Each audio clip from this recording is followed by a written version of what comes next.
I love astrology so much. It has so much to teach us about life and about ourselves. Even if you don't know when you were born or you don't know how to read your chart, simply by knowing the progression of the houses in the chart, you can almost glean the path to self-development in any human life. I enjoy thinking about the houses and how they pertain to timing techniques in astrology, like zodiacal releasing and annual perfections. There's something to the progressions of the house and the numbers 1 through 12 and how they lead us into the stages of life. If we pursue our personal development one house at a time, this may be the best way to achieve our destiny. So, for example, the first house in astrology is the core fundamental first task in any human life, and that is to take on a body. The first house is the body, and it is also the personality and the self. So the very first thing that happens when we enter life is we enter a body. We're, of course, all souls. We enter a body and then we're given a name. I'm in this body, I'm Maya. Before anything else can be achieved in the life, we must first recognize that we're in a body and we must have a name or an identity. The second house tells us what comes next. This is the house where we find one's physical possessions. This is the house where we actually find one's house. Now, I understand some people may contest this and believe it is the fourth house, but if you look at who has big, beautiful houses, it's always those who have wonderful planets like Venus and Jupiter in their second house, which is the physical possessions of the life. So typically we first take a body and we're given a name, and then we're taken home, and at the very least we're given clothes to wear, a blanket to wrap up in, some basic food to eat, and that's the second house. There's the body, and then there's the means of protecting the body from harm. And I think that's what shelter is. That's what shelter is. That's what the most basic possessions of life are. They keep the body alive. And having those basic possessions is necessary before achieving anything else in life.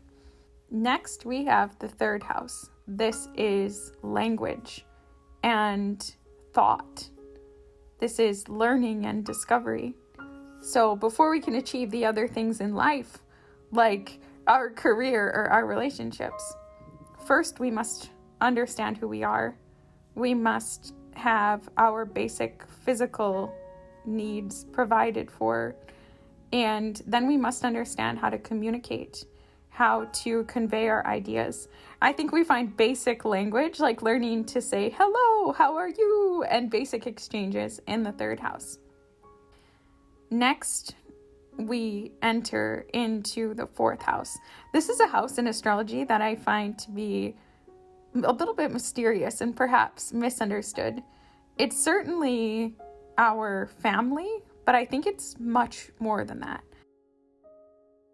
The roots of our being, what we ground into. I would almost think of it as our grounding. So for some people, that's the family and the genealogy and the history thereof. For others, that core foundation, to find one's foundation, it could be something else. We discover something that roots us or grounds us here.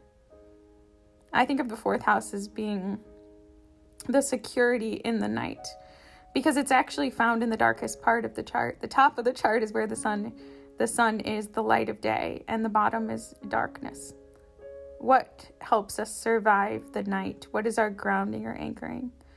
We must figure that out before pursuing the rest of our personal development. Next, we have the fifth house. So at this point, you're a person, you have a body, you've got a house around you, maybe a cozy blanket, some food, you know how to talk, you know how to ask questions.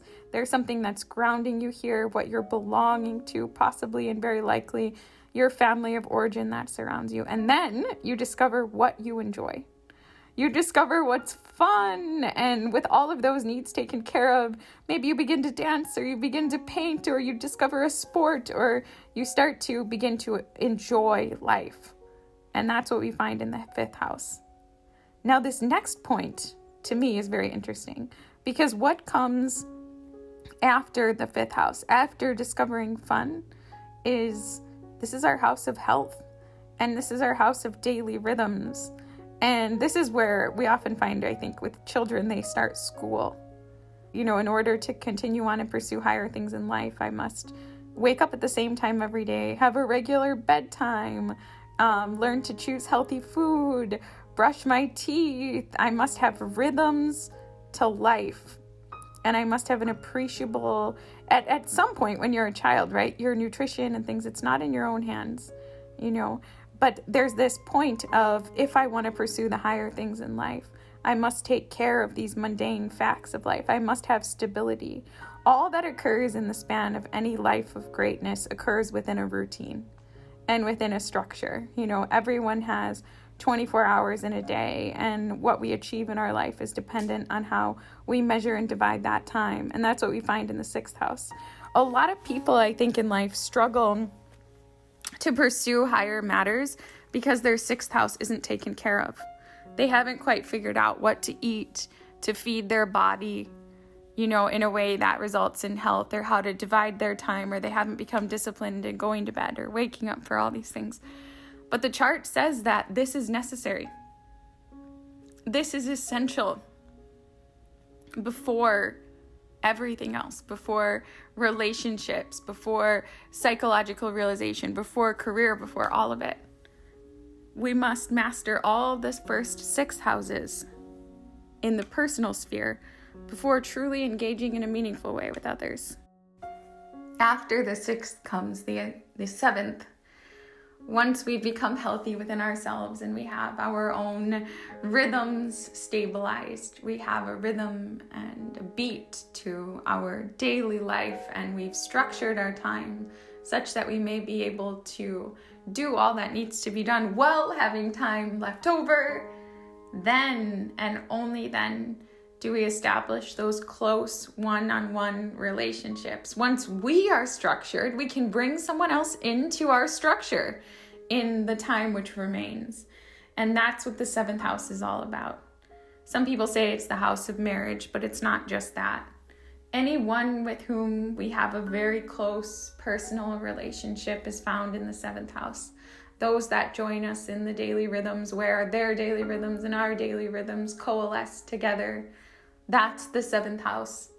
And we must find a way for those rhythms to coalesce before pursuing the greater interventions. It's through those close one-on-one relationships. Maybe it's the business partnership. Maybe it's a wonderful connection with a parent. Maybe it's your best friend, or maybe it's someone you're dating. But through the 7th house, we learn how to relate to others. Sometimes it's a sibling at first.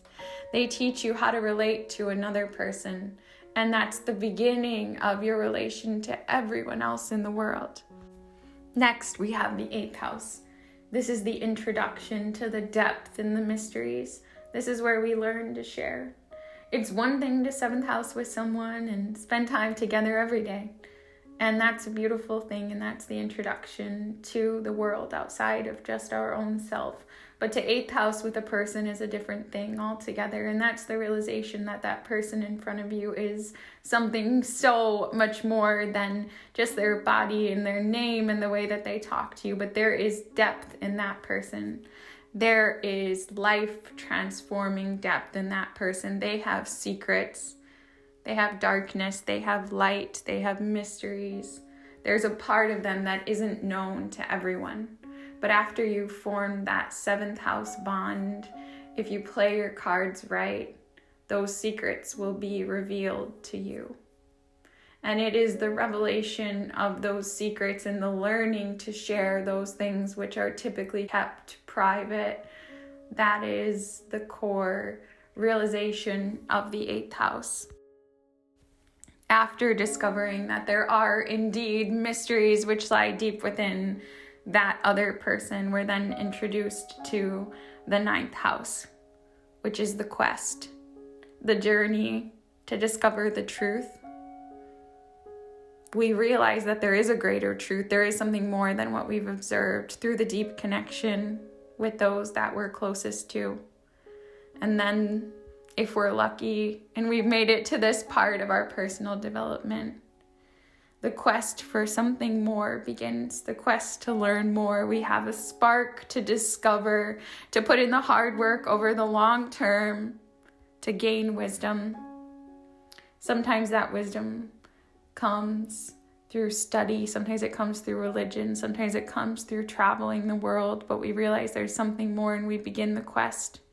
We go on the quest to gain that wisdom, which is accessible only to those who accept the journey and rise to the occasion, and that is the 9th house. And so astrology lets us know that it's only after we've discovered some profound wisdom or truth or our own personal connection to God, whether that connection comes directly through science or whether it comes through spirituality or whether it comes from a feeling of connection to the common core of humanity that comes from travel. Somehow we must be connected to some higher power, some core energy, something more, before we really achieve something or have something to offer the world. And what we find in the 10th house is what we're here to offer the world. This is our legacy after death. If you're going to leave a legacy, you must first come to know something truly valuable, something more than the common knowledge found in the 3rd house, but something in the 9th house, a true source of wisdom. You must cultivate some sense of wisdom and connection to something more before you can leave a worthwhile legacy. In the 10th house, we find the destiny. Often you'll find in people who have achieved greatness that they went through some deep transformation and they went on a personal journey, before they produced that great bit of art or rose, up the ladders in their career. They first journeyed privately. The 9th house precedes the 10th house. Sometimes people reach for that great success. We can find fleeting fame in the 5th house, but those who truly leave a legacy for generations to come, who've realized their 10th house, have first found God. Our wisdom from the 9th house translates to authority in the 10th house. Having then established oneself as a figure of authority, only then can the person begin to activate their 11th house. Some people say this is the house of hopes and dreams, and I think it is in the greater sense of what is our dream for humanity. A great leader has the ability to create waves in humanity, waves that touch so much more beyond themselves. They have the ability to influence thought or action in the much larger sphere. We're talking the community as a whole. So for someone who's a teacher, maybe they create a wonderful reputation as an excellent teacher in the 10th house. And then in the 11th house, maybe they're able to train all the other teachers in their whole town or whole community, and then every student's life is touched. And that becomes the 11th house. And it manifests in different ways for different people, but it's the reverberation of one's legacy, destiny, and authority that touches lives that go beyond them. I think in the 10th house, it's like, these are the people that we've shaken hands with. But what about then the people who are influenced beyond that? Maybe we've never touched them and yet they're touched by us. The deeper impact on the society. This is what I see as the 11th house. And then there's the 12th house. And this is a house to me which isn't so active in the world, but it's more of a house of reflection.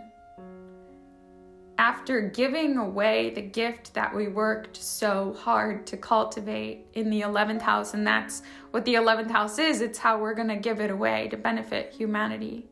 Then we return back into the stillness and into the silence as our body begins to shut down and our soul prepares to return to spirit. And that's the 12th house. To me, it's a place of memories, and it's a place of the glimmers of the life once lived and the realm which lies beyond. Sometimes in the 12th house, you see mental illness. Sometimes when we go into the silence and realize that it's all over, depression can arise. We can be haunted by our inner self. But I think that the 12th house is really just the accumulation of the memory and the preparation to change form again. It's where we let it all go. And that period of reflection, of stillness, of quietude, the acceptance that the big work of the life is now over and that we're left with the memories.